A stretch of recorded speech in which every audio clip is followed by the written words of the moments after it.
Hello friends, இன்றைக்கி நம்ம வீடியோவில் ஒரு 700 ஸ்கொயர் ஃபீட்டில் வீடு கட்டுறதுக்கு வந்து எவ்வளோ செலவாகுன்னு பார்க்கலாங்க. ஸோ ஃபஸ்ட் நம்ம வந்து மெட்டீரியல் எவ்வளோ செலவாகுன்னு பார்த்துலாம். மெட்டீரியலில் ஃபஸ்ட் பார்க்கக்கூடிய பார்த்திங்கன்னா சிமெண்ட்டு. ஸோ சிமெண்ட் பார்த்திங்கன்னா நமக்கு வந்து ஒரு 360 பேக் தேவைப்படும். ஒரு பேக்கோட வேறு 320 ரூபா போடுறப்ப நமக்கு வந்து ஒரு 1,15,200 வந்து தேவைப்படுற மாதிரி இருக்கும். அடுத்து பார்த்திங்கன்னா வந்து ஸ்டீலு. ஸோ ஸ்டீல் பார்த்திங்கன்னா வந்து ஒரு 700 ஸ்கொயர் ஃபீட்டுக்கு வந்து ஒரு 2800 கேஜி தேவைப்படும். ஒரு கேஜியோட ப்ரைஸ் வந்து நம்ம 70 ரூபா போடுறப்ப 1,96,000 வந்து தேவைப்படுற மாதிரி இருக்கும். அடுத்து பார்த்திங்கன்னா வந்து பிரிக்கு. ஸோ பிரிக் பார்த்திங்கன்னா வந்து ஒரு 11,000 கல் தேவைப்படும். ஒரு கல்லோட விலை நம்ம 11 ரூபா போடுறப்ப ஒரு 1,21,000 வந்து பிரிக்குக்கு மட்டும் தேவைப்படுற மாதிரி இருக்கும். அடுத்து பார்த்திங்கன்னா வந்து எம்சாண்டு பார்த்திங்கன்னா வந்து ஒரு 14 யூனிட் தேவைப்படும். ஒரு யூனிட்டோட ப்ரைஸ் வந்து 5,500 போடுறப்ப ஒரு 77,000 வந்து எம்சாண்டுக்கு மட்டும் தேவைப்படுற மாதிரி இருக்கும். நெக்ஸ்ட்டு பார்த்திங்கன்னா வந்து பி சாண்டு. ஸோ இது வந்து ஒரு 8 யூனிட்டாக தேவைப்படும். ஒரு யூனிட்டோடைய ப்ரைஸ் வந்து நம்ம 6,500 போடுறப்ப ஒரு 52,000 வந்து பி சாண்டுக்கு மட்டும் தேவைப்படும். அடுத்து பார்த்திங்கன்னா 20 mm அக்ரிகேட்டு. ஸோ இது வந்து ஒரு 12 யூனிட் தேவைப்படும். ஒரு யூனிட்டோடைய ப்ரைஸ் வந்து 4,500 போடுறப்ப 54,000 வந்து 20 mm அக்ரிகேட்டுக்கு மட்டும் தேவைப்படுற மாதிரி இருக்கும். அடுத்து பார்த்திங்கன்னா வந்து 40 mm அக்ரிகேட்டு. ஸோ இது வந்து ஒரு 5 யூனிட் தேவைப்படும். ஒரு யூனிட்டோட ப்ரைஸ் வந்து 4,500 போடுறப்ப ஸோ இதுக்கு வந்து ஒரு 22,500 வந்து தேவைப்படுற மாதிரி இருக்கும். அடுத்து பார்த்திங்கன்னா கிரேவலு. ஸோ இது வந்து ஒரு 18 யூனிட் தேவைப்படும். ஒரு யூனிட்டோடைய ப்ரைஸ் வந்து 3,000 போடுறப்ப ஒரு 54,000 வந்து கிரேவலுக்கு மட்டும் செலவாகிற மாதிரி இருக்கும். ஸோ அடுத்த வந்து டைல்ஸு. ஸோ டைல்ஸில் நம்ம வந்து ஃப்ளோரிங் கட்டக்கூடிய டைல்ஸ் பார்த்திங்கன்னா வந்து ஒரு 800 ஸ்கொயர் ஃபீட் கொட்டுற மாதிரி இருக்குது. அதாவது 700 ஸ்கொயர் ஃபீட்டு. ஸோ அது போக வந்து வேஸ்டேஜஸ் எல்லாம் சேர்த்து ஒரு 800 எடுத்துக்கலாம். ஒரு ஸ்கொயர் ஃபீட்டுக்கு நம்ம 75 ரூபா இருக்கக்கூடிய டைல்ஸ் எடுக்கிறோம். அப்படிங்கிறப்ப பார்த்திங்கன்னா வந்து ஒரு 60,000 வந்து ஃப்ளோரிங் டைல்ஸுக்கு தேவைப்படுற மாதிரி இருக்கும். அடுத்து பார்த்திங்கன்னா வந்து வால் டைல்ஸு. ஸோ இது வந்து கிச்சனில் அண்ட் நம்ம பாத்ரூமில் வந்து யூஸ் பண்ண போகிற வால்ஸில். ஸோ இதுக்கு பார்த்திங்கன்னா ஒரு 400 ஸ்கொயர் ஃபீட் எடுத்துக்கலாம். ஸோ ஒரு ஸ்கொயர் ஃபீட்டுக்கு நம்ம 45 ரூபா இருக்கக்கூடிய டைல்ஸ் எடுக்கிறோம். அப்படிங்கிறப்ப பார்த்திங்கன்னா வந்து ஒரு 18,000 வந்து வால் டைல்ஸ்க்கு மட்டும் போயிடும். ஸோ அடுத்த பார்த்திங்கன்னா கிரைனட்டு. ஸோ இது வந்து ஸ்டெப்ஸில் அதே மாதிரி கிச்சனில் கவுண்டர் டாப்புக்கு மட்டும் யூஸ் பண்ண போகிறோம். ஸோ இதுக்கு வந்து நம்ம ஒரு 200 ஸ்கொயர் ஃபீட் எடுத்துக்கலாம். ஒரு ஸ்கொயர் ஃபீட் வந்து 150 ரூபா இருக்கக்கூடிய கிரைனட் எடுக்கிறோம். அப்படிங்கிறப்ப பார்த்திங்கன்னா வந்து ஒரு 30,000 வந்து தேவைப்படுற மாதிரி இருக்கும். ஸோ அடுத்து பார்த்திங்கன்னா வுட் மெட்டீரியல்ஸ். ஸோ இதுக்கு பார்த்திங்கன்னா வந்து மெயின் டோர் அண்ட் ஃப்ரேம் பார்த்திங்கன்னா நமக்கு வந்து ஒரு 40,000 ரூபாய்க்கு பக்கத்தில் வந்துடும்.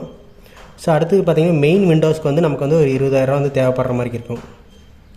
அடுத்த பெட்ரூம் டோர் அதோடைய நிலவு ரெண்டுமே சேர்த்து நம்ம வந்து ஒரு 15,000 எடுத்துக்கலாம். இங்கே நம்ம வந்து 1 BHK மட்டும்தான் வந்து பிளான் பண்ணிக்கிறோம். ஸோ 700 ஸ்கொயர் ஃபீட்டுங்கிறதுனால. அடுத்து பார்த்திங்கன்னா அதர் விண்டோஸ், மற்ற விண்டோஸ்லாம் பார்த்திங்கன்னா வந்து ஒரு 25,000 பக்கத்தில் வந்து மற்ற ஜன்னலுக்குலாம் வந்துடும்.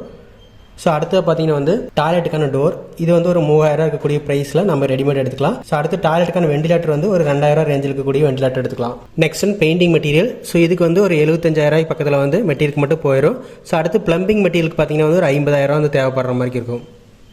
ஸோ அடுத்து எலக்ட்ரிக்கல் மெட்டீரியலுக்கு வந்து ஒரு 75,000 வந்து தேவைப்படுற மாதிரி இருக்கும். ஸோ டோட்டலாக பார்த்திங்கன்னா வந்து 700 ஸ்கொயர் ஃபீட்டுக்கான மெட்டீரியல் மட்டும் நமக்கு வந்து ஒரு 11,04,700 வந்து தேவைப்படுற மாதிரி இருக்கும். ஸோ அடுத்து பார்த்திங்கன்னா வந்து லேபர் காஸ்ட்டு. ஸோ இதில் வந்து ஃபஸ்ட் நம்ம பார்க்கக்கூடிய பார்த்திங்கன்னா கன்ஸ்ட்ரக்ஷன் லேபர்.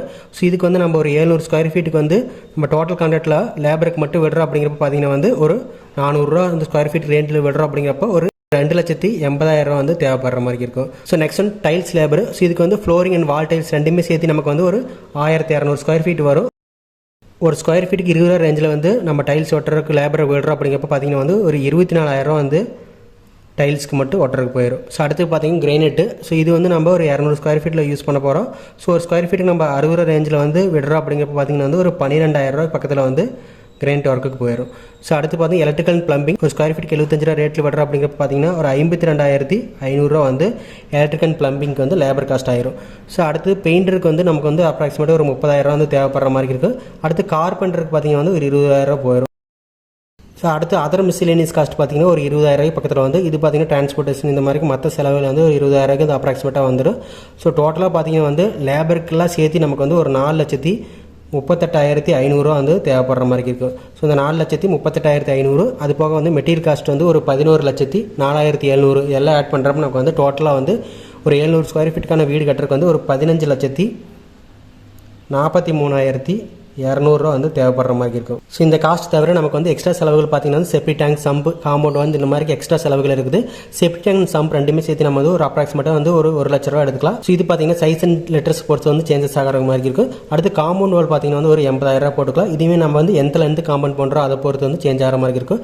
அடுத்து வந்து அப்ரூவல் காஸ்ட்டுக்கு வந்து ஒரு 40,000 வர மாதிரி இருக்குது அப்ராக்சிமேட்டாக. ஸோ எக்ஸ்ட்ரா காஸ்ட் பார்த்தீங்கன்னா வந்து இதுலேயுமே வந்து 20,000 போட்டுக்கலாம்.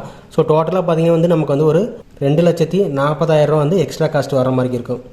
ஸோ இந்த எக்ஸ்ட்ரா காஸ்ட் 2,40,000 இது போக 15,43,200 இதெல்லாம் ஆட் பண்ணுறப்ப நமக்கு வந்து ஒரு 17 18 லட்சம் இருந்தால் வந்து நம்ம ஒரு 700 ஸ்கொயர் ஃபீட்டில் வீடு வந்து பில்ட் பண்ணிக்கலாம். ஸோ இந்த காஸ்ட்டுங்கிறது ஒரு அப்ராக்சிமேட்டான காஸ்ட் தான். மெட்டீரியலோட பிராண்டை பொறுத்து, ஸ்பெசிஃபிகேஷனை பொறுத்து, நம்பர் ஆஃப் வால்ஸு, ஸோ அதே மாதிரி இன்டீரியர் அண்ட் எக்ஸ்டீரியர் நம்ம வந்து எப்படி ஒர்க் பண்ண போகிறோம், அதே மாதிரி அந்த ஏரியாவில் இருக்கக்கூடிய லேபரோட டிமாண்ட் பொறுத்துமே வந்து ஓவரால் காஸ்ட் வந்து வேரி ஆகக்கூடிய சான்சஸும் இருக்குது.